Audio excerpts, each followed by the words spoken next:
कि रामचरितमानस पर यह चर्चा आगे बढ़ रही है, तो श्री राम जी ने शिव जी का धनुष या शिव धनुष क्यों तोड़ा, इस विषय पर यह प्रश्न आज का यह विषय है।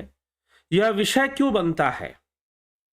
यह विषय इसलिए बनता है क्योंकि धनुष यज्ञ में धनुष तोड़ने की कोई शर्त नहीं थी।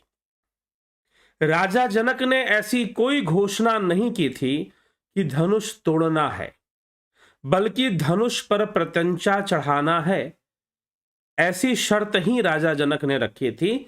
और वो ऐसा कर भी कैसे सकते थे जब वो जानते थे कि ये स्वयं शिव का धनुष है, ये शिव धनुष है, तो उसे तोड़ने की बात वो नहीं कर सकते थे और उन्होंने किया भी नहीं था। उस पर प्रत्यंचा चढ़ानी थी, और जो उस पर प्रत्यंचा चढ़ाएगा, जो उसे उठा लेगा और उठाकर उस पर चढ़ा देगा, उसे बांध देगा धनुष को, वह उसी को सीता जी से विवाह हो पाना संभव हो पाएगा। ऐसी शर्त जो है रखी गई थी। तो इसीलिए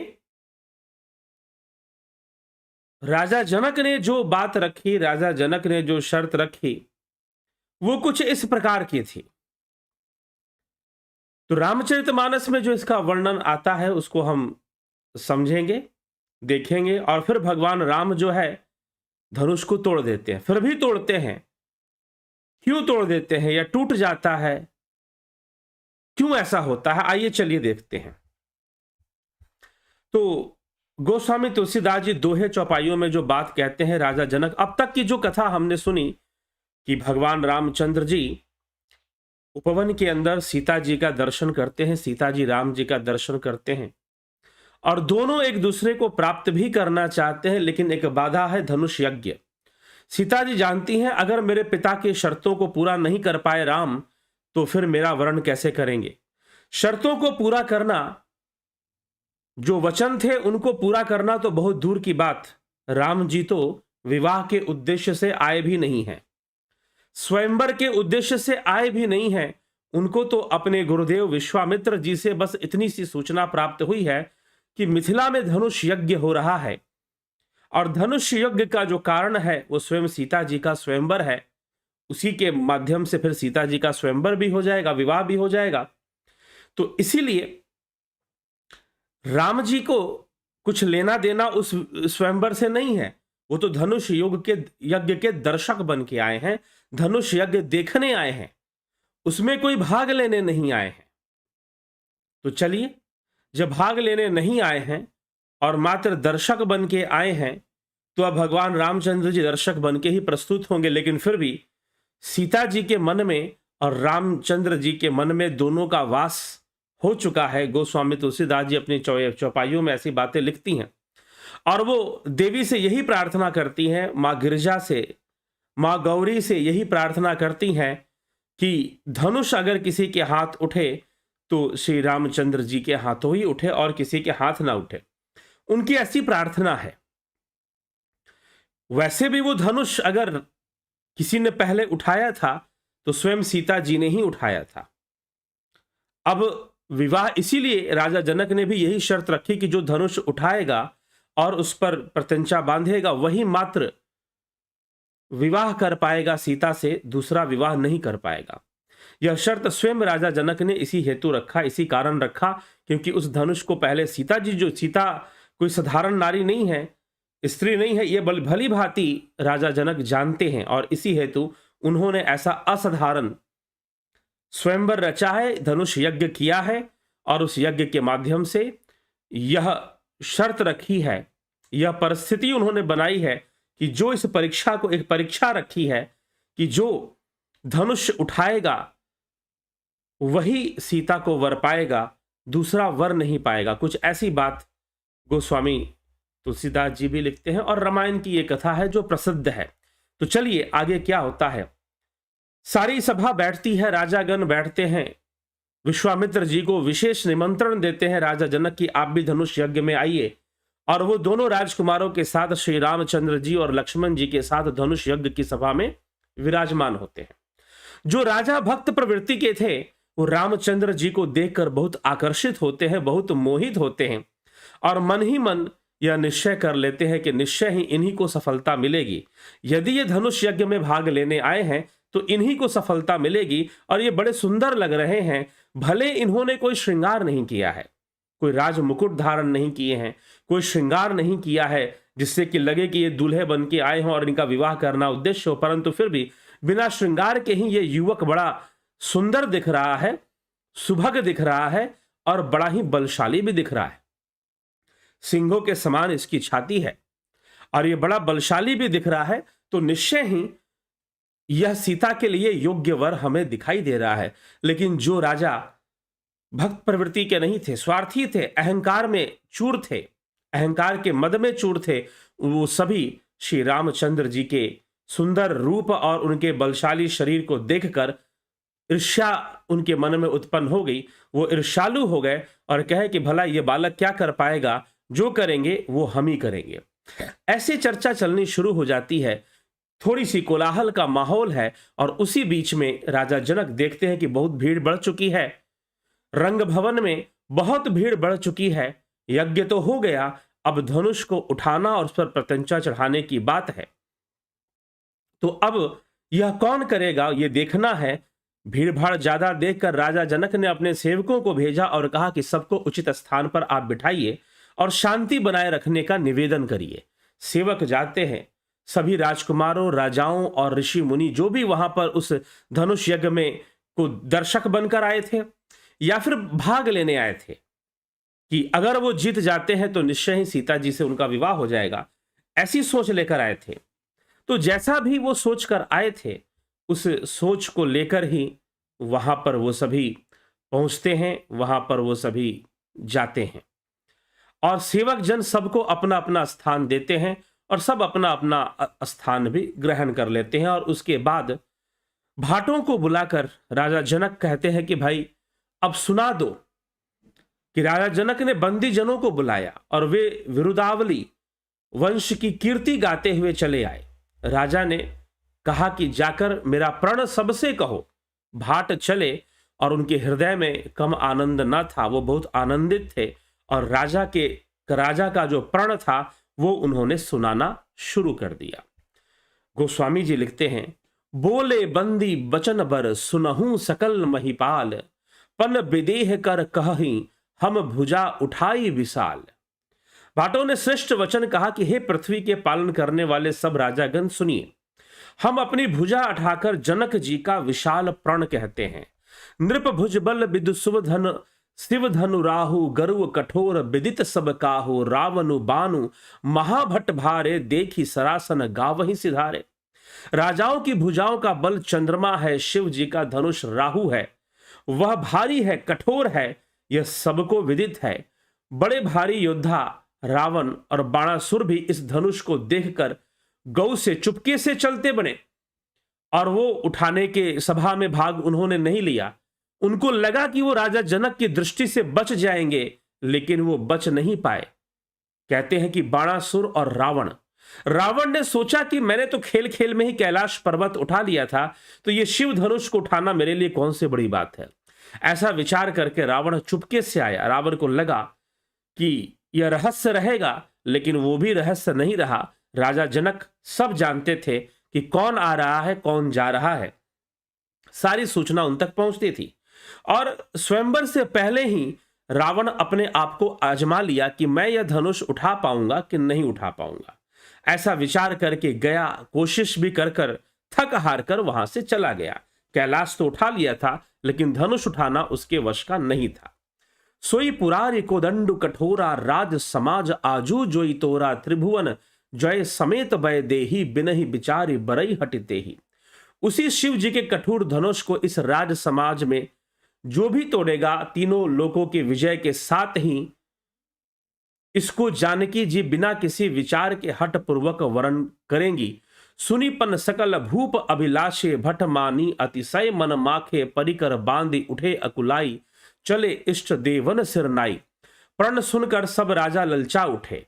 जो वीरता के अभिमानी थे वे मन में बहुत ही तमतमाए, कमर कसकर अकुलाकर उठे और अपने इष्ट देव को सिर नवाकर चले। तम के ताकि तकी शिव धनु धरही उठई न कोटि भाति बलु करही जिनके कछु विचार मन माही चाप समीप महीप न जाही। वे तमक कर शिव जी के धनुष की ओर देखते हैं और फिर निगाह जमाकर उसे पकड़ते हैं। करोड़ों भांति से जोर लगाते हैं पर वह उठता ही नहीं है। जिन राजाओं के मन में कुछ विवेक है वे तो धनुष के पास ही नहीं जाते। तम की धर ही धनु मूढ़ नृप उठई न चलई लजाई मनहु पाई भट बाहुबल अधिक अधिक गरु आई। वे मूर्ख राजा तमक कर धनुष को पकड़ते हैं परंतु जब नहीं उठता तो लजाकर चले जाते हैं। मानो वीरों की भुजाओं का बल पाकर वह धनुष अधिक अधिक भारी हो गया है। भूप सहस दस एक ही बारा लगे उठाव न टरई न टारा डगई न शंभु सरासनु कैसे कामी बचन सती मनु जैसे। तब 10,000 राजा एक ही बार धनुष को उठाने लगते हैं तो भी वह उनके टाले नहीं टलता है। शिव जी का वह धनुष कैसे नहीं टिकता, जैसे कामी पुरुष के वचनों से सती का मन चलायमान नहीं होता है। जो सती स्त्री है वो कामी पुरुषों के वचनों से चलायमान नहीं होती। सब नृप भय जोगी उपहासी जैसे बिनु विराग सन्यासी कृति विजय बेता भारी चले चाप कर बरबस हारी। सब राजा उपहास के योग्य हो गए, जैसे वैराग्य के बिना सन्यासी उपहास के योग्य हो जाता है। कीर्ति विजय बड़ी वीरता इन सबको वे धनुष के हाथों बरबस हार कर चले गए। अपनी कीर्ति भी खो दिया, अपना विजय भी खो दिया। श्रीहत भय हारी ही राजा बैठे निज निज जाई समाजा नृपन बिलो की जन को अकुलाने बोले बचन रोष जनुसाने। राजा लोग हृदय से हार कर श्रीहीन हो गए और अपने अपने समाज में जा बैठे। राजाओं को देखकर जनक अकुला उठे और ऐसे वचन बोले जो मानो क्रोध में सने। अब राजा जनक जो थे, राजा जनक जब ये दृश्य देखा कि बड़े बड़े राजा आए, उस राजसभा में धनुष को उठाने का प्रयास किया लेकिन धनुष किसी से उठा नहीं। सारे राजा प्रयास करके थक गए और अंत में सभी राजाओं ने एक साथ ही प्रयास किया। भूप सहस दस एक ही बारा। अचानक 10 राजा उठते हैं और उसे उठाते हैं। भूप सहस दस एक ही बारा लगही उठावन टरई न टारा। अब यहां पर सहस का अर्थ 1000 भी लोग लेते हैं, सहस का अर्थ अचानक भी लेते हैं कि अचानक ही 10 राजा उठे और उन्होंने उठाया। लेकिन कुछ लोग कहते हैं कि नहीं, अगर 10,000 राजा उठे, भूप सहस दस एक ही बारा, एक साथ उठे 10,000 राजा, उन्होंने उठाया, तो भाई 10,000 राजा। यहां पर गोस्वामी तुलसीदास जी अलंकार का प्रयोग कर रहे हैं। इसीलिए रामचरितमानस में कभी आप ज्यादा जो इसमें आध्यात्मिकता और भक्ति योग का जो संग्रह है वही मुख्य है, क्योंकि काव्य रचना है तो काव्य रचना में उपमाओं और अलंकारों का प्रयोग बहुत ज्यादा होता है और गोस्वामी तुलसीदास जी ने किया है। बहुत अधिक अलंकार उपमा के प्रयोग किए गए हैं। तो इसीलिए उससे आप अगर ये मान के चलेंगे कि यही बात ऐसे ही हुई होगी तो हो सकता है कि थोड़ा भ्रम पैदा हो जाए। तो भूप सहस दस कहने का मतलब, अगर एक राजा, वैसे जैसे राजा वहां बैठे थे सभा में, धनुष यज्ञ की सभा में, अगर 10,000 राजा उठकर एक साथ उठाते भी तो शायद नहीं उठता। ऐसी स्थिति दिखाई दे रही थी और इस दृश्य को देखकर राजा जनक जो थे बहुत दुखी हो गए कि लगता है कि मेरी पुत्री आज कुंवारी ही रह जाएगी, इसका विवाह हो ही नहीं पाएगा क्या, लगता है कि ये भारत भूमि वीरों से विहीन हो गई है। कुछ ऐसी बात कहना शुरू कर देते हैं। दीप दीप के भूपति नाना आए सुनी हम जो पन उठाना देव धनुष धरि मनुज शरीरा विपुल वीर आए रणधीरा। मैंने जो प्रण ठाना था उसे सुनकर द्वीप द्वीप के अनेकों राजा आए, देवता और दैत्य भी मनुष्य का शरीर धारण करके आए तथा और भी बहुत से रणधीर वीर आए। कुंवारे मनोहर, परंतु धनुष को तोड़कर मनोहर कन्या बड़ी विजय और अत्यंत सुंदर कीर्ति को पाने वाला मानो ब्रह्मा ने किसी को रचा ही नहीं है। काहू काहि यह लाभु न भावा काहू न शंकर चाप चढ़ावा रहूं चढ़ाऊ तोरब भाई तिलु भरी भूमि न सके छड़ाई। यह लाभ किसको अच्छा नहीं लगता है, परंतु किसी ने भी शंकर जी का धनुष नहीं चढ़ाया और चढ़ाना तोड़ना उड़ना तो बहुत दूर की बात है, कोई तिल भर भूमि से छुड़ा भी नहीं पाया, हिला भी नहीं पाया धनुष को। अब जनी को भाख्य भट मानी वीर विहीन मही मैं जानी तजहु आस निज निज गृह जाहु लिखा न विधि वैदेह विबाहु। अब कोई वीरता का अभिमानी नाराज ना हो, मैंने जान लिया पृथ्वी वीरों से विहीन हो चुकी है, खाली हो चुकी है। अब आशा छोड़कर अपने अपने घर जाओ, ब्रह्मा ने सीता का विवाह लिखा ही नहीं है, कुछ ऐसा ही लग रहा है। सुकृत जाई जो पनु परिहरहूं, कुंवरी कुंवारी रहूं का करहूं, जो जन तेव बिनु भट्ट भूभि भाई तव पनु करी होते हूं न हसाई। यदि प्रण छोड़ता हूं तो पुण्य जाता है, इसलिए क्या करूं, कन्या कुंवारी ही रहे। यदि मैं जानता कि पृथ्वी वीरों से विहीन है तो प्रण करके उपहास का पात्र न बनता। अब राजा जनक बहुत पछताने लगे कि अब तो मेरा ही उपहास मचेगा। मैंने ऐसी शर्त रख दी, मैंने ऐसी परीक्षा रख दी कि जो इस परीक्षा को पास करेगा उससे मैं अपनी पुत्री सीता का विवाह कर दूंगा। लेकिन अब क्या करूं, अगर मैं प्रण तोड़ता हूं तो मेरी ही जग हसाई होनी है, मेरी ही जग हसाई होगी। मैंने तो प्रण ले लिया है कि जो इस शिव धनुष को उठाएगा और इस शिव धनुष को चढ़ाएगा, मैं उसी से अपनी पुत्री सीता का विवाह करूंगा और किसी से मैं अपनी पुत्री सीता का विवाह नहीं करूंगा, किसी से मैं अपनी पुत्री सीता का विवाह नहीं करूंगा। लेकिन मैं देख रहा हूं कि इस सभा में बड़े बड़े राजा, राजकुमार, यहां तक कि दैत्य और देवता भी वेश बदलकर आए हुए हैं, लेकिन फिर भी यह धनुष किसी से हिला भी नहीं, कोई इसे हिला भी नहीं पाया। तो मैं घोषणा करता हूं कि यह जो विश्व है वीरों से विहीन हो चुका है, यह विश्व वीरों से विहीन हो चुका है। अब कोई वीर इस धरती पर नहीं बचा हुआ है। अब यह सब बातें भगवान रामचंद्र जी भी सुन रहे हैं, लक्ष्मण जी भी सुन रहे हैं, और लक्ष्मण जी को यह बातें सहन नहीं हो रही हैं। भले हम इस स्वयंवर में इस धनुष यज्ञ के भागी नहीं हैं, हम दर्शक बन के आए हैं, लेकिन राजा जनक को ऐसा कहने का क्या अधिकार कि वो इस प्रकार से सबको लज्जित करते हुए कहे कि यह धरती वीरों से विहीन हो गई है। लक्ष्मण जी को यह भा नहीं रही थी, बात यह जच नहीं रही थी। राजा जनक के मन में अहंकार दिखाई दे रहा था, राजा जनक के मन में अहंकार दिखाई दे रहा था, और राजा जनक बावले होकर अब तो मेरी पुत्री कुंवारी ही रहे, लेकिन यदि मैं इसका विवाह करूंगा तो इस परीक्षा में जो पास होगा उसी से मैं विवाह करूंगा, दूसरे किसी से मैं अपनी पुत्री का विवाह करने वाला नहीं हूं। ये उनका प्रण भी है, ये उनका प्रण भी है।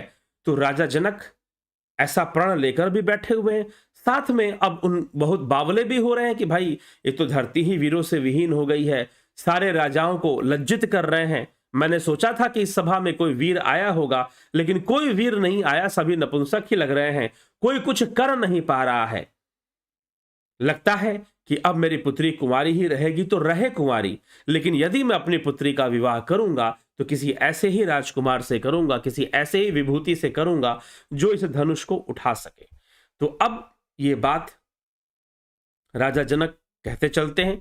जनक बचन सुनी सब नर नारी, देखिए जान के भय दुखारी, माखे लखन कुटिल भई भौ हैं, रदपट फरकत नयन रिसाव हैं।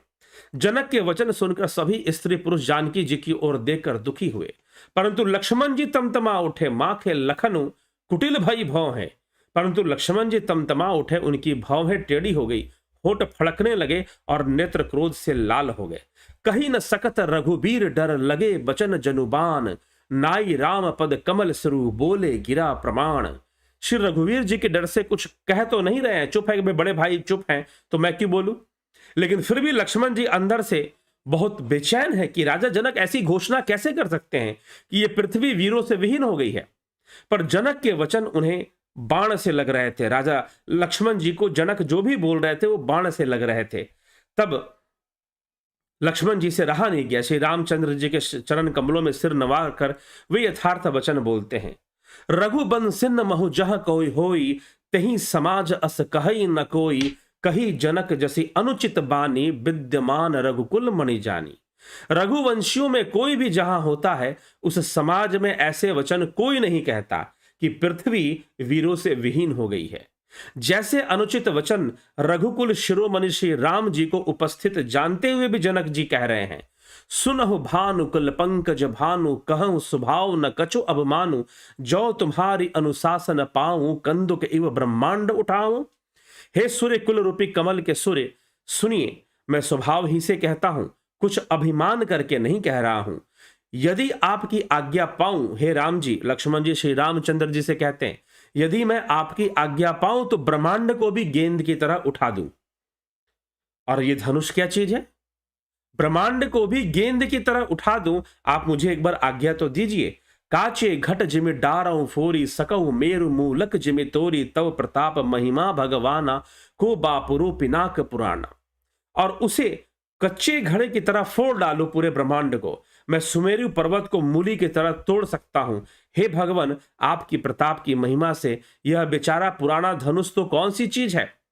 नाथ जानी अस आयसु हो, मतलब ये धनुष क्या चीज है, मैं तो पूरे ब्रह्मांड को उठा लूं, राम जी की कृपा हो जाए। तो लक्ष्मण जी ये दावा करते हैं, पूरे सभा में खड़े होकर ये घोषणा करते हैं, नाथ जानी अस आयसु हो, कौतुक करो बिलो की असो, कमल नाल जिमि चाप चढ़ाऊं, जोजन सत प्रमाण ले धाऊं। ऐसे जानकर हे नाथ आज्ञा हो तो कुछ खेल करूं। उसे भी देखिए, धनुष को कमल की डंडी की तरह चढ़ाकर उसे 100 योजन तक दौड़ा लिए चला जाऊंगा। लक्ष्मण जी ने ऐसी बातें बोली, तौरो छत्रक दंड जिमी तव प्रताप बलनाथ, जौ न करऊं प्रभु पद शपथ कर न धरऊं धनुभात। आपके प्रताप के बल से धनुष को कुकुरमुत्ते की तरह तोड़ लूंगा। यदि ऐसा न करूं, कुकुरमुत्ता यहां क्या होता है, कुकुरमुत्ते का अर्थ होता है मशरूम, मशरूम की तरह, बरसाती छत्ते जो निकलते हैं पेड़ों में ज्यादातर बरसातों में, तो मशरूम की तरह मैं इसे उठा लूंगा, ये इतना हल्का है मेरे लिए। यदि ऐसा ना करूं तो प्रभु के चरणों की शपथ है, फिर मैं धनुष को और तरकस को कभी भी हाथ नहीं लगाऊंगा, अपना धनुष भी त्याग दूंगा। लखन सकोप बचन जे बोले, डग मगानी मही दिग्गज डोले, सकल लोग सब भूप डेराने, सियहि हर्ष जनक जनक सकुचाने। जेव ही लक्ष्मण जी के क्रोध भरे वचन बोले कि पृथ्वी डगमगा उठी और दिशाओं के हाथी कांप गए। लक्ष्मण जी के इस घोषणा को सुनकर, लक्ष्मण जी के इन वचनों को सुनकर सभी लोग और सब राजा डर गए। सीता जी का हृदय में हर्ष हुआ और जनक जी सकुचा गए कि भाई मैं कुछ ज्यादा बोल गया, कि जनक जी ने बोला ही इसी, अगर वो जनक ऐसे बोलते नहीं तो लक्ष्मण खड़े होकर कुछ करते भी नहीं। गुरु रघुपति सब मुनि मन माही, मुदित भय पुनि पुनि पुल काही, सय नहीं रघुपति लखुन निवारे, प्रेम समेत निकट बैठारे। गुरु विश्वामित्र, श्री रघुनाथ जी और सब मुनि मन में लक्ष्मण जी की बात सुनकर प्रसन्न हुए, बार बार पुलकित होने लगे। श्री रामचंद्र जी ने इशारे से लक्ष्मण जी को मना किया कि बस हो गया, जितना तुम्हें बोलना था बोल लिया, अब मेरे पास आकर बैठ जाओ। और लक्ष्मण जी रामचंद्र जी के पास जाकर बैठ गए। विश्वामित्र समय शुभ जानी, बोले अति स्नेहमय बानी, उठहु राम भंजऊ भव चापा, मेटहु तात जनक परितापा। उठहु राम भंजऊ भव चापा, हे विश्वामित्र, समय को सही जानकर स्नेह पूर्वक श्री रामचंद्र जी से विश्वामित्र जी कहते हैं, उठहु राम भंजऊ भव चापा, कि हे उठो राम और भंजऊ भव चापा, इस भव चाप का भंजन कर दो, इसे खंडित करो। मेटहु तात जनक परितापा, और जनक का जो परिताप है, जनक का जो दुख है उसे दूर करो। अब परितापा, यहां पर परिताप शब्द का प्रयोग हो रहा है। ताप का अर्थ क्या है, दुख, यहां पर ताप का अर्थ दुख है, लेकिन दुख का कारण बहुत कुछ है। अब यहां तोड़ने की बात जब कहते हैं, भंजों की बात कहते हैं, तो तोड़ने की बात जब आती है तो राजा जनक, अब यहां पर बहुत कुछ तोड़ना है, धनुष तो तोड़ना ही है, लेकिन साथ ही साथ राजा जनक के भीतर यह जो धनुष है वो कांटे की तरह अटका हुआ है। इस धनुष को कोई नहीं उठा पाया और इससे जो है राजा जनक बहुत विक्षिप्त अवस्था में चले जाते हैं, बहुत दुखी हो जाते हैं।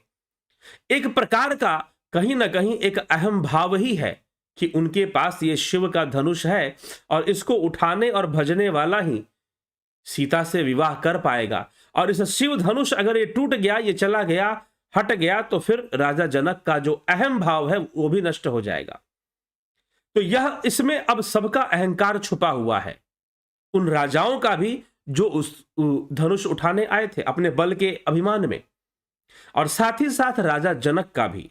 तो भगवान राम इस धनुष को तोड़ रहे हैं। वास्तव ये धनुष भी एक अभिमान का प्रतीक है, अभिमान का प्रतीक बन के बैठा हुआ है, जो राजा जनक के हृदय में जैसे धसा हुआ हो। इस धनुष की स्थिति कुछ ऐसी है, अभिमान का प्रतीक बन के बैठा हुआ है, इसको तोड़ देना ही उचित है। उठहु राम भंजऊ भव चापा, मेटहु तात जनक परितापा, और जनक के परिताप को नष्ट कर दो। जनक के सारी दुविधा उस धनुष के कारण है, अगर ये टूट गया तो उनकी सारी दुविधा, उनका मन सरल हृदय वो हो जाएंगे, मन से अहंकार भी दूर हो जाएगा, पश्चाताप भी दूर हो जाएगा, सारी चिंताएं भी खत्म हो जाएंगी और राजा जनक कृत्य हो जाएंगे। तो ऐसा राजा जनक की सोच है और राजा जनक के मन में ये बात अटकी हुई है, ये धनुष वाली बात वो निकाल नहीं पा रहे हैं, अपने प्रण को भी छोड़ने के लिए तैयार नहीं है, क्योंकि प्रण में भी कहीं ना कहीं अहम भाव है, कहीं ना कहीं अभिमान है। और भगवान राम इस संसार में भव चापा, भव का अर्थ शिव भी होता है और भव का अर्थ तो संसार भी होता है, दोनों ही है। तो यहां पर भव चापा, शिव चापा नहीं लिखा गोस्वामी तुलसीदास जी ने, भव चापा लिखा है। तो भव का अर्थ कुछ लोग शिव लगाते हैं और संसार तो है ही भव का अर्थ, संसार। तो इस संसार टिका हुआ है तो अहम बोध पे टिका हुआ है। जो मूल तत्व है जीवत्व के टिके होने का, जीव के रहने का, और उसके अभिमान ही मूल तत्व है, अहंकार ही मूल तत्व बनता है उसमें। तो इसीलिए जब तक ये मिटे ना तब तक यह जीव ब्रह्ममय नहीं हो पाता, ब्रह्मलीन नहीं हो पाता, ब्रह्म की प्राप्ति नहीं कर पाता है। और इसी से आज विश्वामित्र जी ने कह दिया कि उठहु राम भंजऊ भव चापा, मेटहु तात जनक परितापा, सुनि गुरु बचन चरण सिरु नावा, हर्ष विषादु न कछु उर भावा, ठाड़े भय उठी सहज सुभाए, ठवनी जुबा मृगराज उल जाए। गुरु के वचन सुनकर राम जी ने चरणों में सिर नवाया, उनके मन में बहुत हर्ष हुआ, न विषाद, और वे अपनी एड़ खड़े होने की शान से जवान सिंह को भी लजाते हुए सहज स्वभाव से ही उठ खड़े हुए, शांत मुद्रा में, प्रसन्न मुद्रा में मुस्कुराते हुए श्री रामचंद्र जी धनुष की ओर कदम बढ़ाते हैं। उदित उदय गरी मंच पर रघुवर बाल पतंग, बिकसे संत सरोज सब हर्षे लोचन भृंग। मंच रूपी उदयाचल पर रघुनाथ जी रूपी बाल सूर्य के उदय होते ही सब संत रूपी कमल खिल उठे और नेत्र रूपी भौरे हर्षित हो गए। नृपन केरी आशा निशिनासी, बचत नखत अवलीन प्रकाशी, मानी महीप कुमुद सकुचाने, कपटी भूप उलूक लुकाने। राजाओं की आशा रूपी रात्रि नष्ट हो गई, उनके वचन रूपी तारों के समूह का चमकना बंद हो गया, अभिमानी राजा रूपी कुमुद संकुचित हो गए और कपटी राजा रूपी उल्लू छिप गए। जो कपटी थे, जो राम जी के भक्त प्रवृत्ति के थे, जिनके मन में राम जी को देखते ही आकर्षण पैदा हो गया था, उनकी योग्यता पर विश्वास पैदा हो गया था, वो सब वहां खड़े रहे। लेकिन जो कपटी थे वो सब छोड़कर वहां से भाग गए, छिप गए।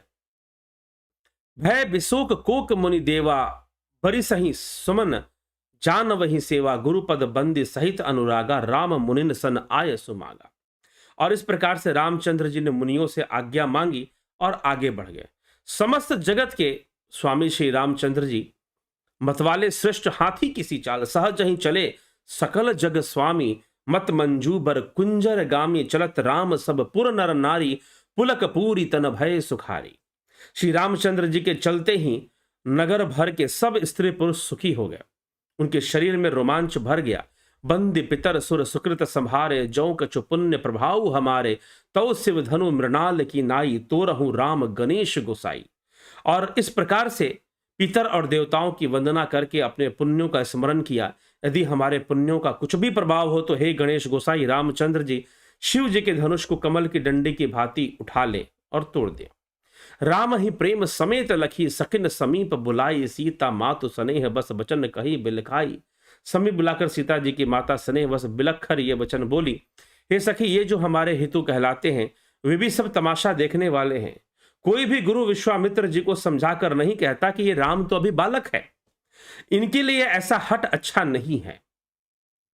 जो धनुष रावण और बाणासुर जैसे जगदिविजयी, जो जगत विजयी हैं, रावण और बाणासुर जैसे जगत विजयी वीरों के हिलाए न हिल सका, उसे तोड़ने के लिए मुनि विश्वामित्र का राम जी को आज्ञा देना और राम जी का उसे तोड़ने के लिए चल देना रानी को हट जान पड़ा। और उन्होंने कहा कि क्यों ये बालक जा रहा है जिस धनुष को रावण और बाणासुर तक नहीं हिला पाए थे।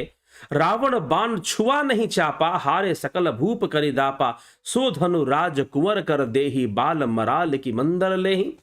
रावण और बाणासुर ने जिस धनुष को छुआ तक नहीं, सब राजा घमंड करके हार गए, वही धनुष इस सुकुमार राजकुमार के हाथ में दे रहे। हंस के बच्चे भी कभी मंदराचल पहाड़ उठा सकते हैं, ऐसा नहीं हो सकता। भूप, किसी को विश्वास नहीं है, कुछ है जिनको विश्वास नहीं है, सुनैना देवी को विश्वास नहीं है और कई राजाओं को विश्वास नहीं कि भला ये बालक क्या कर लेगा। अब भूप सयान अप सकल सिरानी, सखी विधि गति कछु जाति न जानी, बोले चतुर सखी मृदुबानी, तेजवंत लघु गनीय न रानी। राजा का भी सारा सयानापन समाप्त हो गया। हे सखी, विधाता की गति कुछ जानने में नहीं आती। तब एक चतुर सखी कोमलवानी बोले, हे रानी, तेजवान को छोटा नहीं गिनना चाहिए। उम्र मत देखो, उस युवक का तेज देखो तो समझ में आएगा उसके अंदर कौन सी शक्ति है। जो पहचानने वाले थे वो पहचान गए और जो अहंकारी थे उन्होंने ध्यान भी नहीं दिया कि कौन उठा और कौन तोड़ने गया, क्योंकि उनको मतलब ही नहीं। वो जानते थे भाई ये बालक क्या कर लेगा, इतने बड़े बड़े दिग्गज कुछ ना कर पाए, ये बालक क्या कर लेगा। मंत्र परम परम लघु जासु बस विधि हरिहर सुर सर्व महामत गजराज कहूं बस कर अंकुश खर्व। जिसके वश में ब्रह्मा विष्णु शिव और सभी देवता है वह मंत्र अत्यंत छोटा होता है। महान मत वाले गजराज को छोटा सा अंकुश वश में कर लेता है। तो ये कौन सी बड़ी बात है कि छोटे चीजें बड़ी चीजों को वश में नहीं कर सकती, कर सकती हैं। ऐसे इतिहास में कई घटनाएं हैं। छोटे छोटे देश बड़े बड़े साम्राज्य को खंडित करके रख देते हैं, खत्म कर देते हैं, पराजित कर देते हैं उनको, और एक चींटी हाथ को गिरा देती है। काम कुसुम धनु सायक लिन है, सकल भुवन अपने बस किन है, देवी तजिए संसऊ अस जानी, भंजब धनुष राम सुन रानी। कामदेव ने फूलों का ही धनुष बाण लेकर समस्त लोगों को अपने वश में कर रखा था। हे देवी, ऐसा जानकर संदेह त्याग दीजिए। कामदेव ने संपूर्ण विश्व को अपने फूलों के बाण से वश में कर लिया, इसलिए आप त्याग दीजिए ऐसा संदेह। रामचंद्र धनुष को अवश्य उठा लेंगे। सखी बचन सुनी पय पर दीती, मीठा विषाद बढ़े अति प्रीति, तब राम ही बिलो की बै देही, सभय हृदय बिनवती जेहि देही। कि सीता जी भयभीत हृदय से जिस देवता से विनती कर रही थी कि रामचंद्र जी को सफलता जरूर मिले। मन ही मन मनाव अकुलानी, होहु प्रसन्न महेश भवानी, करहु सफल आपनी सेविकाई, करी हित हरहूं चाप गरुआई। हे व्याकुल होकर मन ही मन मना रही कि हे महेश भवानी, मुझ पर प्रसन्न होइए, मैं आपकी जो सेवा की है उसे सफल कीजिए। सीता जी प्रार्थना करती हैं महेश भवानी से, शिव पार्वती से, कि मुझ पर स्नेह कीजिए और धनुष के भारीपन को हर लीजिए, उसे हल्का कर दीजिए। गणनायक बरदायक देवा, आज लगे किन्हूं तू सेवा, बार बार बिनती सुनी मोरी, करहूं चाप गुरुता अति थोरी। हे गणों के नायक, वर देने वाले देवता गणेश जी, मैंने आज ही के लिए तुम्हारी सेवा की थी। बार बार मेरी विनती सुनकर धनुष का भारीपन बहुत ही कम कर दीजिए। बार बार प्रार्थना करने में सीता जी लगी हुई हैं। और अब आगे क्या होता है। सचिव सभय सिख देहि न कोई, बुद्ध समाज बड़ी अनुचित होई, कह धनु कुलिसहु चाही कठोरा, कह श्यामल मृदुगात किशोरा। मंत्री डर रहे हैं, इसलिए कोई उन्हें सीख भी नहीं देता। पंडितों की सभा में यह बड़ा अनुचित हो रहा है। कहां तो वज्र से भी बढ़कर कठोर धनुष, और ये कोमल शरीर धारण करने वाला श्याम सुंदर बालक, ये किशोर क्या कर लेगा, कैसे धनुष उठा लेगा, ये कैसे संभव हो पाएगा। सबको इस बात पर संशय है, सबको इस बात पर संदेह है कि राम जी, जिसको बड़े बड़े राजा रावण और बाणासुर नहीं उठा पाए, वो भला राम जी एक किशोर होकर कैसे उठा लेंगे। मन बहुत व्याकुल है, सीता जी का भी मन बहुत व्याकुल है। मन ही मन शिव और पार्वती जी से प्रार्थना भी कर रही हैं कि उस धनुष को हल्का कर दीजिए, उस धनुष को हल्का कर दीजिए। और प्रभु चल रहे हैं। होता क्या है, गोस्वामी जी लिखते हैं, लखन लखेव रघुबंश मनी, ताकेउ हर को दंड, पुल की गात बोले बचन, चरण चापि ब्रह्मांड। इस इधर जब लक्ष्मण जी ने देखा कि रघुकुल मणि श्री रामचंद्र जी ने शिव धनुष की ओर देख रहे हैं, तो वे शरीर से पुलकित हो ब्रह्मांड को चरणों में दबाकर निम्नलिखित वचन बोले, दिशि कुंज रहु कमठ अहिकोला, धरहु धरन धीर धीर न डोला, राम चाही शंकर धनु तोरा, हो ही सजग सुनी आय सुमोरा। हे दुग्गजो, हे कच्छप, हे शेष, हे वराह, धीरज धरकर पृथ्वी को थामे रहना। ये सब पृथ्वी को धारण करने वाले हैं। कश्यप ने पृथ्वी को धारण किया जब भगवान का कश्यप अवतार हुआ, शेषनाग ने पृथ्वी को धारण किया, वराह जी ने हिरण्यकशिपु से मुक्त कर पृथ्वी को धारण किया था जब वराह अवतार हुआ था। तो इन सब से लक्ष्मण जी प्रार्थना कर रहे हैं कि आप सभी पृथ्वी को थामे रहना। जिससे ये हिलने ना पावे। श्री रामचंद्र जी शिव के धनुष को तोड़ना चाहते हैं, मेरी आज्ञा सुनकर सब सावधान हो जाओ। लक्ष्मण जी स्वयं शेष अवतार हैं और सबको कह रहे हैं कि सब सावधान हो जाओ, इस पृथ्वी को संभाले रहना। श्री रामचंद्र जी जब धनुष के समीप आए, चाप समीप राम जब आए, नर नारिन सुर सुकृत मनाए, सब कर संसव अरु अज्ञानु, मंद महीपन कर अभिमानु। सबके अभिमान को हरने के लिए यहां पर तुलसीदास जी लिख रहे हैं। अब भगवान राम उस धनुष को उठाने वाले, धनुष को उठाने और तोड़ने के साथ साथ सबका अभिमान खत्म होगा। सारे राजाओं का अभिमान और राजा जनक का अभिमान, जो धनुष उनके पास है और उस धनुष ही उनके यश का कारण है। जो वस्तु हमारे यश पास शिव धनुष है। आध्यात्मिक रूप से उनका यश है कि वो एक सिद्ध योगी है, ज्ञानी पुरुष है, अध्यात्म ज्ञान से संपन्न है, वो एक अलग बात है। लेकिन उनकी वीरता का भी यश है कि शिव धनुष के धारण करने वाले हैं। परशुराम जी की कृपा से राजा जनक को शिव धनुष प्राप्त हुआ था। शिव धनुष को धारण करने वाले राजा जनक हैं, क्योंकि वही उसको धारण कर सकते थे, इसलिए परशुराम जी ने शिव धनुष राजा जनक को दिया था। क्योंकि जनक साधारण नहीं थे। जनक एक असाधारण व्यक्तित्व है हमारे भारतीय धर्म शास्त्रों में, और अगर आप वैदिक दर्शन अध्ययन करेंगे उसमें भी एक दार्शनिक के रूप में, एक योगी के रूप में जनक का नाम आता है, विदेह जनक का। तो साधारण नहीं है। परशुराम जी ने स्वयं शिव जी का धनुष दिया था क्योंकि वो उसके योग्य थे। तो ये यश है, और जो वस्तु यश का कारण बनती है वह अहंकार का कारण बन जाती है। यश मतलब कीर्ति, कीर्ति का कारण है। राजा जनक की कीर्ति उस धनुष के कारण है। बड़े बड़े राजा दिग्गज, रावण बानासुर जैसे राक्षस भी जनक के साथ एक बार वो अयोध्या में उत्पात मचा ले, लेकिन मिथिला में उत्पात मचाने का सामर्थ्य वो नहीं रखते। क्यों? क्योंकि जनक के पास शिव का धनुष है। मिथिला का प्रताप बहुत ऊंचा है, मिथिला की प्रतिष्ठा बहुत ऊंची है, और राजा जनक की प्रतिष्ठा और भी ऊंची है, क्योंकि वो अध्यात्मविद हैं, वो ब्रह्म ज्ञानी हैं। और ब्रह्म ज्ञानी होने के साथ साथ वह, उनके पास वीरता के रूप में यह धनुष भी है। उनकी कीर्ति और यश का कारण, उनके बल का कारण यह धनुष है। सब जानते हैं कि शिव का धनुष को धारण करने वाले जनक जी से कोई जीत नहीं सकता है। जनक जी से कोई जीत नहीं सकता। राजा जनक रावण और बाणासुर की तरह साम्राज्य विस्तार की नीति नहीं अपनाते। जहां पर है अपने स्थान पर रहते हैं। लेकिन जिसके पास शिव के धनुष हो, क्या वो पूरी दुनिया नहीं जीत सकता? लेकिन ब्रह्म ज्ञानी को ऐसी महत्वाकांक्षा कहां होती है? ब्रह्म ज्ञानी को ऐसी कोई महत्वाकांक्षा नहीं होती कि पूरी दुनिया जीते और दुनिया पर विजय प्राप्त करे। वो तो पहले ही अपने ज्ञान से दुनिया जीत चुका होता है, और जो चाहे वो कर सकता है। वो पहले ही अपनी साधना से, अपने योग बल से दुनिया को जीता होता है। तो जनक की कीर्ति, जनक का जो यश है, वो उस शिव धनुष के कारण है। अगर वो टूट जाएगा, जनक भी चाहते हैं कि टूट जाए। जनक भी, अहंकार अभिमान सबके भीतर होता है जब तक शरीर है। लेकिन जनक के अभिमान में एक अभिमान रावण का है, एक अभिमान जनक का है। जनक के अंदर, राजा जनक का जो अभिमान है वो उसे तोड़ देना चाहते, इसलिए उन्होंने कह दिया कि भाई तोड़ दो। जो तोड़ देगा, जो उठा लेगा, टूट जाए, तो फिर मैं अपनी पुत्री का विवाह कर दूं और मैं भी सुखी से रहूं। यह धनुष मेरे यश और कीर्ति का कारण है। बहुत सारे राजा मुझसे भयभीत रहते हैं, डरते हैं, क्योंकि यह धनुष मेरे पास है।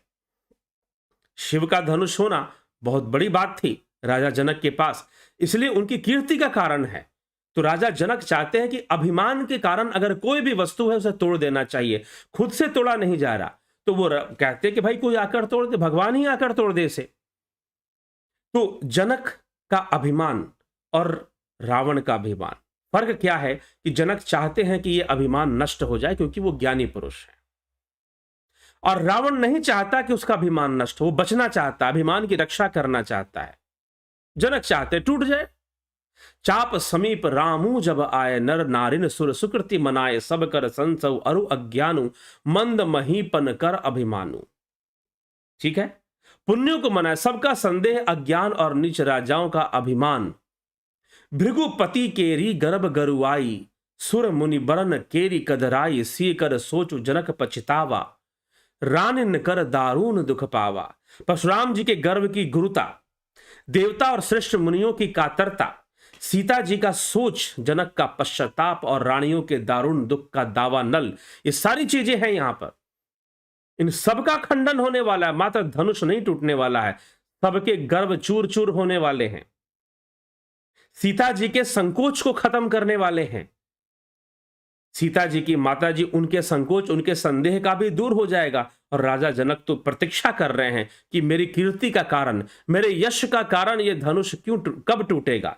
कोई व्यक्ति अपने कीर्ति को कारण को क्यों खत्म करेगा, अपने यश के कारण को क्यों खत्म करेगा, लेकिन जनक चाहते कि खत्म हो जाए।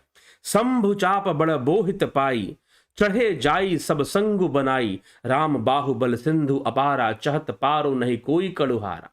ये सब शिव जी के धनुष रूपी बड़े जहाज को पाकर समाज बनाकर उस पर जा चढ़े हैं। मतलब अब शिव जी के धनुष में राजाओं का अभिमान है, राजा जनक का पश्चाताप है, सीता जी का संकोच है। अगर ये धनुष टूटेगा नहीं तो ये सारी राजाओं का अभिमान, जनक जी का भी अभिमान जो पश्चाताप के रूप में सामने आ रहा है, वो भी एक प्रकार का अभिमान है।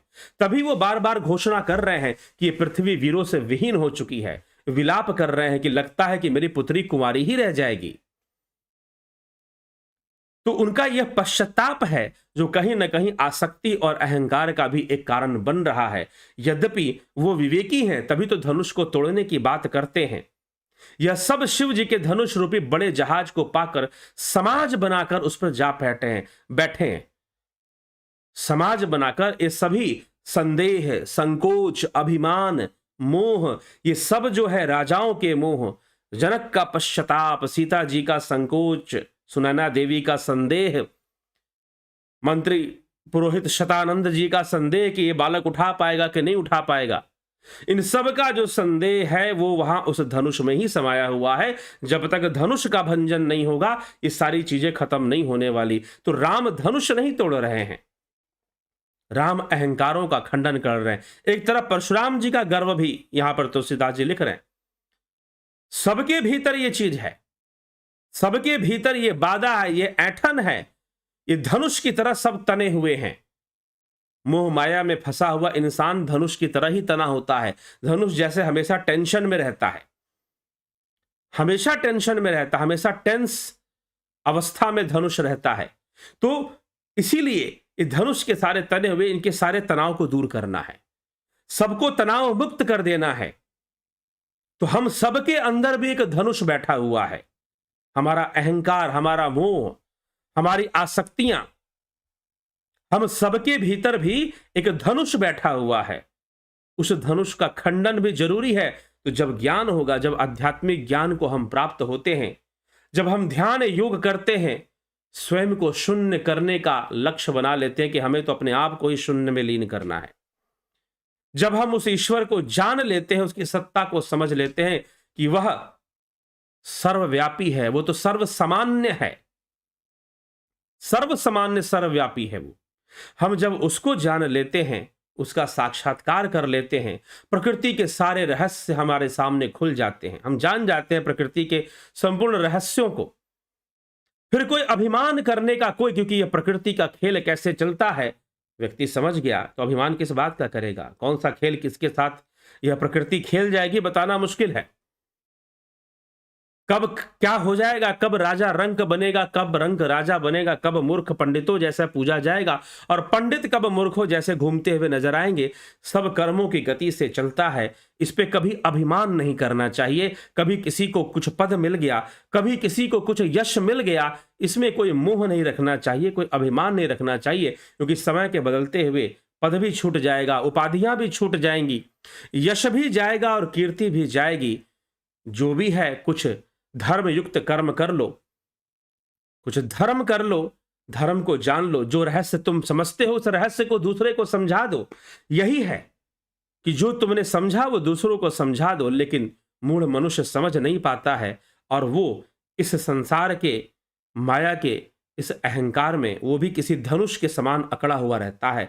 जैसे कि धनुष अकड़ा हुआ रहता है, हमेशा खिंचा हुआ रहता है, तना हुआ रहता है, वैसे मनुष्य का जीवन हो जाता है, अकड़ा हुआ, खिंचा हुआ, तना हुआ, वैसे ही मनुष्य का जीवन हो जाता है। तो टूटना बहुत जरूरी है।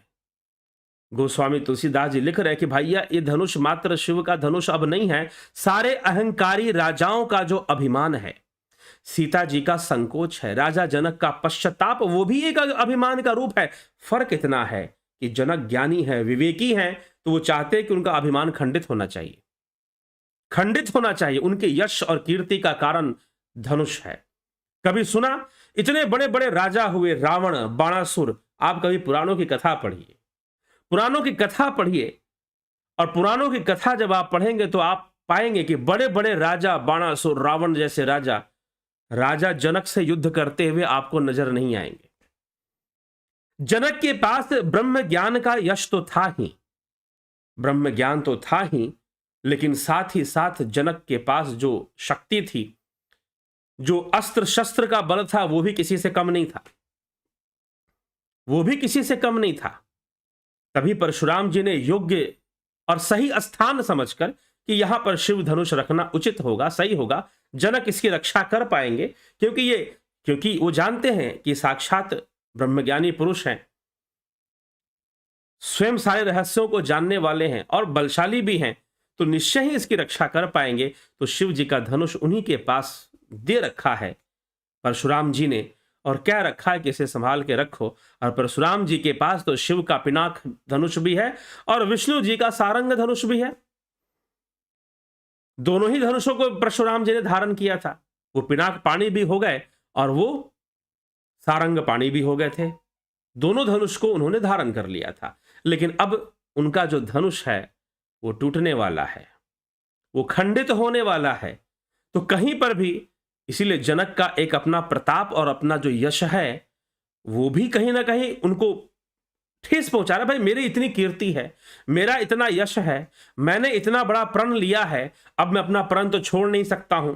ये भी तो एक प्रकार का अभिमान है कि मैं अपना प्रण तो छोड़ नहीं सकता हूं। भले मेरी सीता भर सारे जीवन कुंवारी रहे, योग्य वर से ही विवाह करूंगा, नहीं तो कुंवारी ही रहे, कोई दिक्कत नहीं। विलाप भी कर रहे हैं, पश्चाताप भी कर रहे हैं, सारे अब बड़बड़ाए जा रहे हैं, विक्षिप्त अवस्था में आ गए हैं, अवसाद से ग्रसित कि पूरी पृथ्वी वीरों से विहीन हो चुकी है, ऐसी घोषणा उन्होंने कर दी। लक्ष्मण जी से सुना नहीं उन्होंने, तो फिर उन्होंने बोल खड़े हुए कि भाई मैं तो ब्रह्मांड को भी गेंद की तरह उठा लूं अगर राम जी की कृपा हो जाए। और जब लक्ष्मण जी बोल पड़े, बाकी काम राम जी को करना था, और विश्वामित्र जी ने कहा उठाऊं राम भंजऊ भवचापा, उठो राम और इस भवचाप को, यहां पर यह जो धनुष है मात्र अब शिव का धनुष नहीं रह गया है, इसमें राजाओं का अभिमान है, अहंकार है, रावण जैसे राजाओं का अभिमान। बाणासुर कोई नहीं उठा पाएगा, रावण ने भी सोच लिया कोई नहीं उठा पाएगा इसको, सीता कुंवारी ही रहेगी, कोई नहीं उठा पाएगा। राजा भी सोच रहे थे दम्भी, अरे हम नहीं उठा पाए, इतनी बॉडी बिल्डिंग हमने कर रखी, अब ये बालक बेचारा क्या उठा लेगा। उन्हें क्या पता कि शिव का धनुष उठाने का तरीका क्या होता है। ये तो राम जी जानते थे शिव धनुष का रहस्य, ये राम जी ही जानते थे शिव धनुष का रहस्य, कोई जानता नहीं था इसका रहस्य कि उसको उठाने का तरीका क्या है। भाई जो चीज बल से नहीं उठ रही है वो किसी और ताकत से उठेगी। बल कई प्रकार के होते हैं, शस्त्र भी कई प्रकार के होते हैं, सिर्फ हाथों में पिस्तौल ले लेने से और बंदूक ले लेने से कोई शस्त्रधारी नहीं होता। कहते हैं कलम में भी एक शस्त्र चलता है, वाणी में भी एक बाण चलते हैं, कई प्रकार के शस्त्र होते हैं। और योगियों के ध्यान में, योगियों का ध्यान तो हजारों एटम बम के से भी बड़ा शक्तिशाली होता है। स्वामी विवेकानंद कहते थे कि विश्व की सारी सेना एक साथ खड़ी हो जाए और एक सिद्ध योगी एक तरफ खड़ा हो जाए, वो अकेले ही पर्याप्त है सारी सेना को पराजित करने के लिए, और वो भी बिना हिंसा किए कर दे, तो अकेले ही पर्याप्त होता है एक सिद्ध योगी। तो योगियों की साधना की शक्ति, योग बल बहुत ही बड़ी होती है, उसके सामने बाहुबल और शस्त्र बल कोई चीज नहीं होती है। आवश्यकता है, और बार बार हमारे देश के इतिहास में हमने पाया है कि ऐसे ऐसे सिद्धों और योगियों ने जन्म लेकर बार बार इस संस्कृति और इस धर्म की रक्षा की है, और बहुत चमत्कारी ढंग से अचानक ही जैसे सब कुछ हो जाए ऐसा बार बार कर दिया है। तो आज रामचंद्र जी उठे हैं, शिव धनुष के पास पहुंचते हैं, सारी जनता देख रही है, शंभुचाप बड़ बोहित पाई, शिव जी के धनुष रूपी बड़े जहाज को पाकर समाज बनकर सब उस पर चढ़ चुके हैं, सबका अभिमान उसमें भरा हुआ है। सीता जी का संकोच उसी में है, राम बिलो के लोग सब चित्र लिखे से देखे चितई सिय कृपया तन जानी विकल विशेषी। श्री राम जी के सब लोगों की श्री राम जी ने सब लोगों की ओर देखा, उन्हें चित्र में लिखे हुए से देखकर फिर कृपा धाम श्री राम जी ने सीता जी की ओर देखा और उन्हें विशेष व्याकुल जाना। देखो विपल विकल बै देहि निमिष बिहात कलप समतेहि त्रिषित बारी बिनु जो तनु त्यागा मुए करई का सुधा तड़ागा। उन्होंने जानकी जी को बहुत व्याकुल देखा। उनका एक एक क्षण कल्प के समान बीत रहा है। यदि प्यासा आदमी पानी के बिना शरीर छोड़ दे तो उसके मर जाने पर अमृत का तालाब भी क्या कर लेगा। का बरसा सब कृषि सुखाने समय चूके पूनी का पछिताने अस जिय जानी जान की देखी प्रभु पुल के लखे प्रीति विशेषी। सारी खेती सूख जाने पर वर्षा किस काम की, समय बीत जाने पर फिर पछताने से क्या लाभ होगा। तब पछतात होत क्या जब चिड़िया चुग गई खेत। जी में ऐसा समझकर श्री राम जी ने जानकी जी की ओर देखा, उनका विशेष प्रेम लगकर पुलकित हो गया। गुरुओं को प्रणाम किया, गुरु ही प्रणाम मन ही मन किन्ना, मन ही मन अपने गुरु को प्रणाम किया। अति लाघव उठाई धनुलिन्हा, बड़ी फुर्ती से उन्होंने शिव जी का ध्यान करते हुए, भगवान शिव का नमन करते हुए, उनको अपने मन में वो पहले ही बसा चुके थे, अपने शिव को अपने हृदय में पहले ही बसा चुके थे। और बड़े जैसे कोई फूल को उठाता है, जैसे कहा जा रहा था कमल के फूल की तरह मैं उठा लूंगा, लक्ष्मण जी ने कहा था। भगवान राम ने बड़ी फुर्ती से देखते देखते फूल की भांति धनुष को उठा लिया। जब उसे हाथ में लिया तब वह धनुष बिजली की तरह चमकने लगा और फिर आकाश में मंडलाकार हो गया। लेत चढ़ावत खैंचत गाड़े काहू न लखा देख सब उटाड़े तेहि क्षण राम मध्य दनु तोरा भरे भुवन धुनि घोर कठोरा। लेते चढ़ाते और जोर से खींचते हुए किसी ने नहीं देखा, सबने श्री राम जी को धनुष खींचे खड़े देखा। उसी क्षण श्री राम जी ने धनुष को बीच से तोड़ डाला। भयंकर कठोर ध्वनि से सारे लोक भर गए और धनुष टूट गया, धनुष का खंडन हो गया। और तभी गोस्वामी जी छंद की रचना करते हैं। भय भुवन घोर कठोर रविबाज दाजी मारुग चले चक्कर दिग्गज डोल मही अहिकोल कुरुम कल मल्ले सुर असुर मुनि कर कान दीन है सकल बिकल विचार ही को दंड खंडेव राम तुलसी जयति बचन उचारहि। कठोर शब्द से सूर्य के घोड़े भी मार्ग छोड़कर चलने लगे, थोड़े से बैलेंस बिगड़ गया, इतना कठोर शब्द हुआ। दिग्गज चिघाड़ने लगे, धरती डोलने लगी, वराह और कच्छप भी कलमला उठे। देवता राक्षस मुनि कानों पर हाथ रखकर सब व्याकुल होकर विचारने लगे। तुलसीदास जी कहते कि श्री राम जी ने धनुष को तोड़ डाला। तब श्री रामचंद्र जी की जय बोलने लगे। सब ने एक साथ जय श्री राम जय श्री राम जय श्री राम का जय घोष किया। देवलोक से बहुत ही तेज गर्जना शुरू हो गई। जय श्री राम जैसे सारे देवता एक साथ खड़े होकर जय श्री राम का उद्घोष करते हैं। सारे यक्ष गण असुर भी जो राम भक्त थे, राम की शक्ति को जानते थे, वो भी जय श्री राम का उद्घोष करते हैं। शंकर चाप जहाज सागर रघुबर बाहु बल भूल सो सकल समाज चढ़ा जो प्रथम ही मोह बस। शिव जी का धनुष जहाज है और श्री रामचंद्र जी की भुजाओं का बल समुद्र है। धनुष टूटने से वह सारा समाज डूब गया जो मोहवश पहले इस जहाज पर चढ़ा हुआ था। धनुष रूपी जहाज पर अहंकार को लेकर, मोह को लेकर, पश्चाताप को लेकर और सीता जी का संकोच और सुनैना देवी का संदेह को लेकर ये सारी चीजें इस धनुष पर चढ़ी हुई थी। और भगवान राम ने धनुष तोड़ने के साथ साथ सबके संशय भी दूर कर दिए, सबका संदेह दूर कर दिया, सबके अहंकारों को चूर चूर कर दिया, सबका मोह भंग कर दिया। वास्तव में प्रभु को तो यही काम करना था, इसीलिए धनुष का तोड़ना जरूरी था। प्रभु दो चाप खंड मही डारे देखी लोग सब भय सुखारे कौशिक रूप पयोनिधि पावन प्रेम बारी अवगाह सुहावन।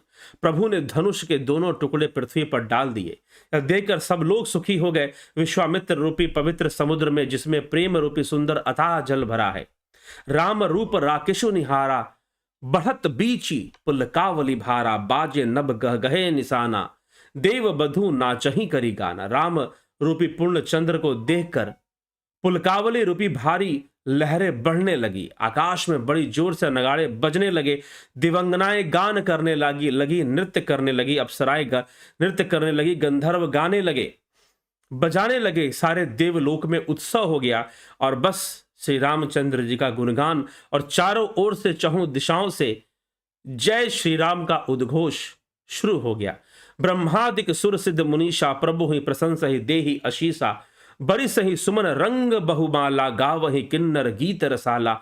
ब्रह्मा आदि सभी देवता सिद्ध और मुनीश्वर लोग प्रभु की प्रशंसा कर रहे हैं, आशीर्वाद दे रहे हैं, वे रंग बिरंगे फूल और मालाएं बरसा रहे हैं, किन्नर लोग गीत गा रहे हैं और अंत में फिर सीता जी जयमाल कर होता है, वर में माला डालेंगी, लेकिन विवाह संपन्न हो इससे पहले कोई दूसरी घटना घट जाती है। विवाह संपन्न हो इससे पहले कोई दूसरी घटना घटती है। जैसी परशुराम जी को सूचना मिलती है कि शिव जी का धनुष टूट गया, तो परशुराम जी भला जमदग्नि पुत्र कैसे शांत रहते। परशुराम जी मातृभक्त पितृभक्त थे, परम बलशाली थे, शिव और विष्णु दोनों का बल उनको प्राप्त था। कहो तो वो शिव अवतारी भी थे और विष्णु अवतारी भी थे, दोनों ही थे वो, ऐसा माना जाता है परशुराम जी के विषय में। तो परशुराम जी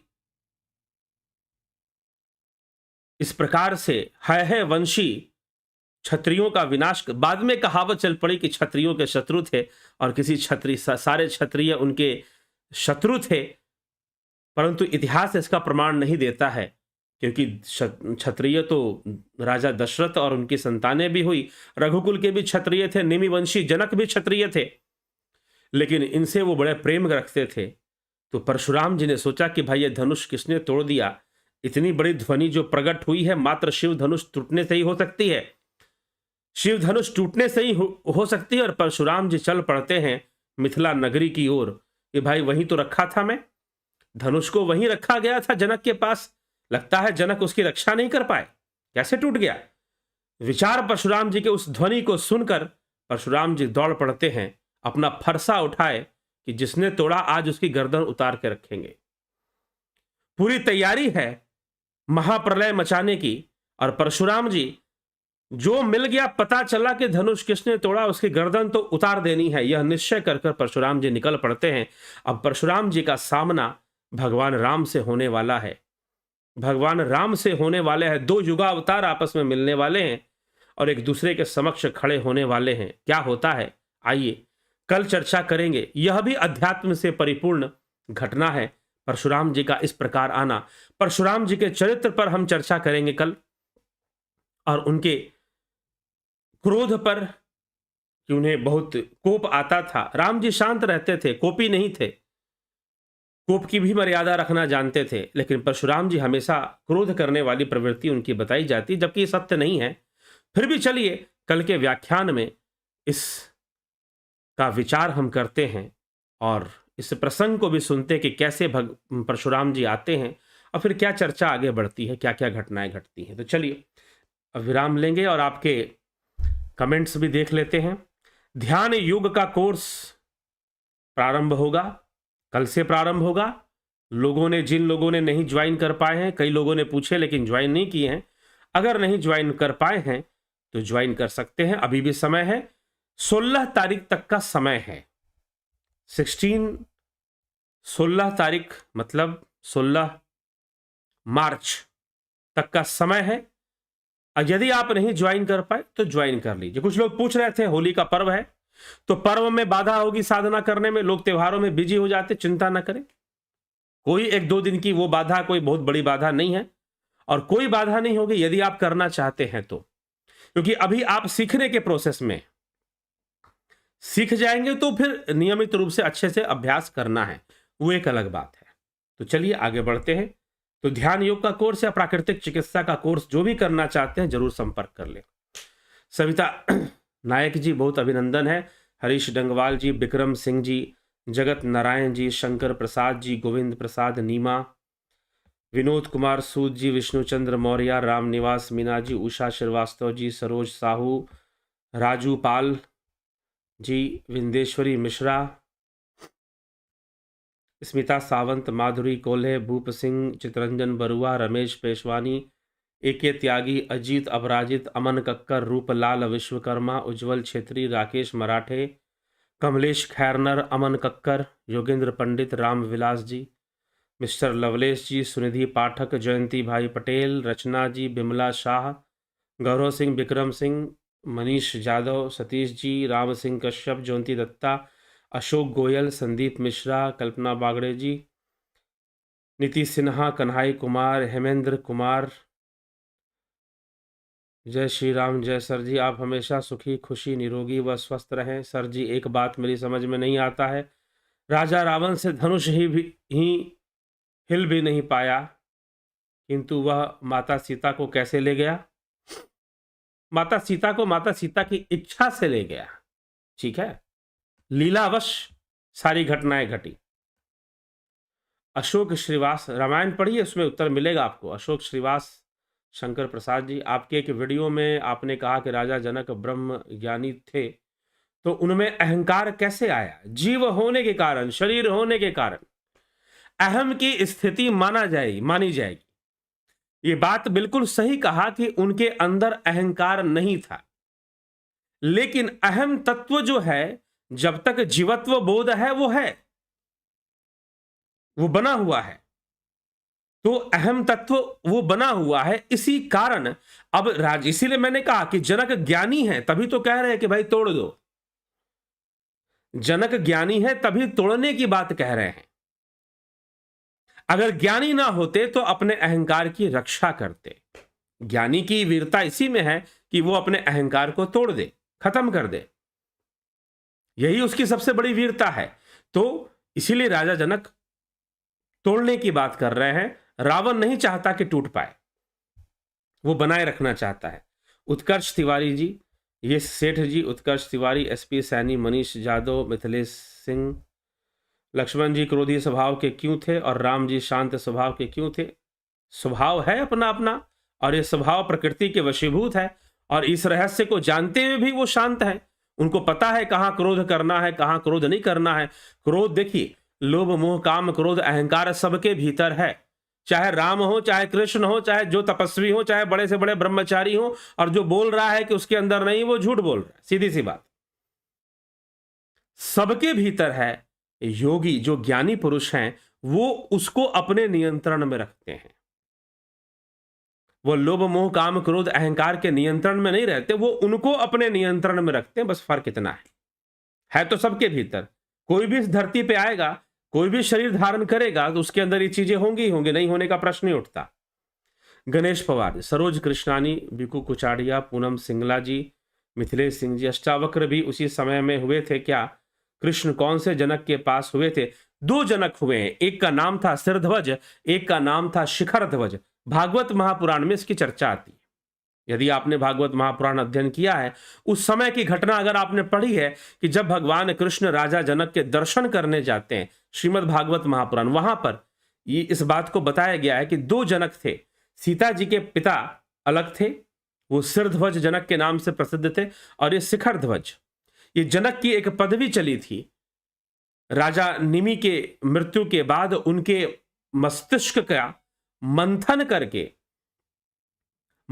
करने के कारण मिथिल शब्द पड़ा था। एक तरह से क्लोनिंग किया गया। ऋषि मुनियों ने देखा कि वशिष्ठ ऋषि ने अपने अहंकार में श्राप दे दिया निमि को, जिससे उनकी मृत्यु हो गई। लेकिन हमें तो निमि जैसा राजा चाहिए जो धर्म की रक्षा करे। ठीक है, तो ऋषियों ने राजा निमि के मस्तक का मंथन किया। मंथन करने से मिथिल और जनक, क्लोनिंग, एक तरह का क्लोनिंग प्रोसेस वहां पर हुआ था, क्लोन बनाया गया था।